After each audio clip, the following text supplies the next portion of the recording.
DJI Neo3 could be the company's most exciting compact drone yet, with rumors pointing to major upgrades in design, camera quality, video performance, transmission, obstacle avoidance, and battery life. The biggest change could start with the design.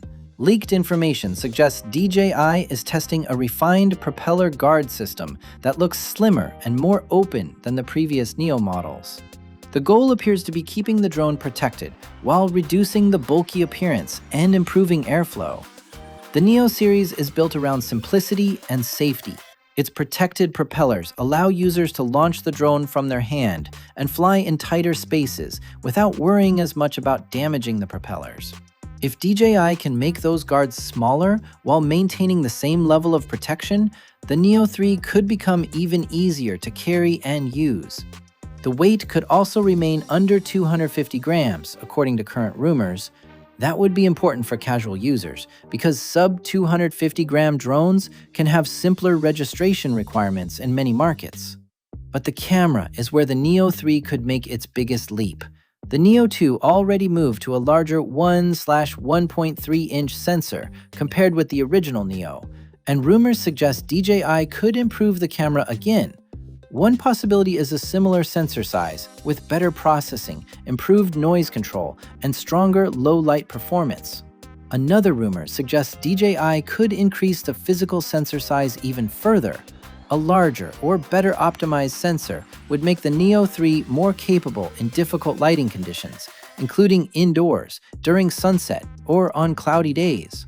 That could help push the Neo series beyond being just a simple selfie drone. Dynamic range could also receive a major upgrade. The Neo2 reportedly offers around 13.5 stops of dynamic range, along with HDR, 10-bit color, and D-Log-M. For creators, these features provide more flexibility when editing footage, especially when a scene contains both bright skies and dark shadows. Video performance is another area surrounded by conflicting rumors. The safer expectation is 4K at 60 frames per second, which would already provide smooth footage for most users. But some leaks are pointing toward 4K at 120 frames per second. If DJI actually brings 4K 120 frames per second to a drone this small, that would be a significant upgrade. It would allow creators to capture much smoother slow-motion footage while keeping the drone extremely compact. DJI could also improve electronic stabilization, making the Neo3 more stable when flying outdoors in windy conditions. However, the most important upgrade might be the transmission system. There are reports that the DJI Neo3 could support DJI's O4 transmission technology and work with Goggle's N3. If that turns out to be true, the Neo3 could become much more than a beginner camera drone. Users could potentially fly it normally for simple aerial shots, then connect goggles for a more immersive FPV experience. That would give the Neo3 a unique position in DJI's lineup. Instead of forcing beginners to jump directly into a larger and more complicated FPV drone, DJI could offer a small, protected aircraft that provides a much easier introduction to first-person flying. This could also explain the rumors about improved obstacle avoidance. The Neo2 already introduced front-facing sensors, but the Neo3 could potentially use a more advanced sensor arrangement with better coverage around the aircraft. That could help detect obstacles while flying forward, backward, sideways, or near objects such as trees and ceilings. For beginners, this could make the drone much safer and easier to control. And if FPV compatibility is real, better obstacle detection would become even more valuable. Battery life could also improve. The Neo2 already offered better endurance than the original Neo, and DJI could push that further with a more efficient battery and redesigned motors. Even an additional 5 to 10 minutes of flight time would make a noticeable difference for creators who want to capture multiple shots without constantly changing batteries. DJI is also expected to continue offering different packages, including a standard version and potentially a Fly More combo with extra batteries, a charging hub, and spare accessories. So, compared with the Neo2, the Neo3 could bring several improvements rather than just a minor refresh. We could be looking at a redesigned body, better camera performance, improved dynamic range, higher frame rates, stronger stabilization, enhanced obstacle avoidance, longer battery life, and potentially O4 transmission with goggles N3 support. The FPV capability is especially interesting because it could completely change the target audience. The Neo3 could attract casual users looking for an easy selfie drone, content creators who want better aerial footage, and beginner FPV pilots who want something small and forgiving. As for pricing, current rumors suggest a range of around $229 to $279, although DJI has not officially confirmed the price. If that pricing is accurate, the Neo3 could become one of DJI's most compelling entry-level drones. Of course, these details are still based on leaks and rumors, so the final specifications could be different. But if DJI delivers even most of these upgrades, the Neo3 could be much more than a simple successor to the Neo2. It could become DJI's smallest crossover drone yet, combining easy palm launches, protected flight, improved camera quality, and potentially a real FPV experience in one tiny package. And that combination could make the DJI Neo3 one of the most interesting compact drones to watch. Let's talk about DJI's history. What if I told you that the world's biggest drone company almost went bankrupt before it became a global giant? Today, DJI dominates the drone industry. But back in 2008, the company was struggling to survive. Everything changed when its founder, Wang Tao, made one bold decision that completely transformed DJI's future. Here's how it happened. DJI was founded in 2006 by Wang Tao, who left university to focus on building better drone flight control systems. At the time, drones were mostly seen as expensive toys, with very few practical uses. DJI sold model helicopters and drone components, but sales were slow, and the company quickly fell into debt.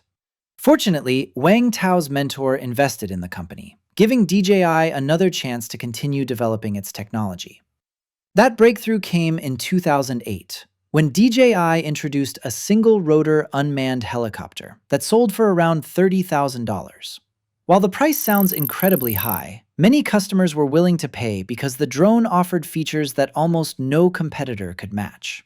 It could carry heavy professional cameras, featured a stabilized gimbal for smooth video, transmitted live footage wirelessly, hovered accurately in one place, and could even fly fully autonomous missions using preset waypoints. These capabilities made DJI's drones useful for industries such as filmmaking, surveying, mapping, and inspection. One of the company's biggest achievements was its advanced flight control system, which allowed the drone to remain stable in the air. This technology became the foundation of DJI's future success. The same year, DJI proved its real-world value during the devastating Sichuan earthquake in China. Wang Tao used DJI drones to capture more than 1,000 aerial images of the disaster area, helping authorities assess damage much faster. DJI also participated in major drone exhibitions, attracting attention from government agencies, research institutes, and industrial organizations. From that point on, the company no longer had serious funding problems. Instead of focusing only on large government contracts, Wang Tao made another important decision. He wanted DJI to build products for everyday consumers around the world. The company began selling flight controllers, gimbals, video transmission systems, and other drone components across Europe and the United States. Around this time, another trend was changing the industry. Quadcopters were becoming more popular because they were cheaper, easier to fly, and more reliable than traditional single-rotor helicopters. Improvements in brushless motors, lithium batteries, electronic speed controllers, and smaller processors made consumer drones practical for the first time. While competitors rushed to release simple quadcopters, DJI focused on perfecting its technology. In just a few months, the company successfully adapted its advanced flight control system to drones with 4, 6, and even 8 propellers. This gave DJI a huge advantage over rivals that were still struggling with stable hovering. Another turning point came in 2011, when DJI entered the filmmaking market. Professional aerial video was traditionally captured using helicopters that could cost thousands of dollars per day. DJI developed the Zenmuse Z15, the world's first high-precision brushless camera gimbal for civilian use. It stabilized professional cameras using 3 brushless motors, producing incredibly smooth footage at a fraction of the cost. The Zenmuse became an instant success, generating thousands of orders and bringing DJI hundreds of millions in revenue. DJI continued its momentum by launching the S800 filmmaking drone in 2013, followed shortly by the Phantom 1, the company's first consumer quadcopter. Priced at around $1,000, it could automatically hover, land safely, and carry a GoPro camera. For the first time, beginners could easily fly a high-quality camera drone without professional experience. The Phantom 1 completely changed the drone market. By combining powerful flight technology with affordable pricing, DJI made aerial photography available to millions of people. In just 5 years, the company had gone from struggling to survive to becoming the leader of the global consumer drone industry. DJI's success wasn't based on luck. It came from years of engineering, constant innovation, and Wang Tao's determination to build better technology instead of simply following market trends. Those decisions laid the foundation for the drone company that now dominates the world.